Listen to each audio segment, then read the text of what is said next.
હા ભાઈ અભી હાલ જ આવ્યો. ચો હેડે જો તું મને અત્યારે ના રોકતી હું અત્યારે હું ઉતાવળમાં છું.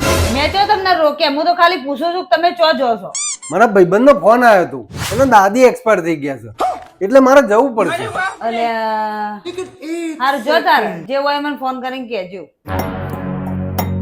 ચા બનાવી છે? ઓવા ચા પીને જ જવું ને. અમે દાદી તો 3 વર્ષનો હતા. સાચી વાત છે. પણ ત્યાં આજે ચા જોરદાર બનાવી છે હો.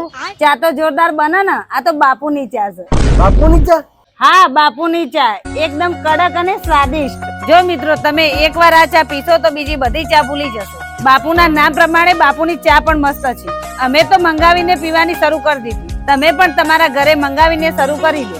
અને જો તમને ચા પસંદ ના આવે તો તોડેલું પેકેટ પાછું આપી દો અને પૈસા પાછા મળી જશે. જો તમારે પણ બાપુની ચા મંગાવી હોય તો એમેઝોન, મીશો અને જીઓ માર્ટ પરથી ઓર્ડર કરી શકો છો અથવા નીચે આપેલા નંબર પરથી ફોન કરીને મંગાવી શકો છો. હવે તો દર વખતે આપણે બાપુની જ ચા મંગાવીશું.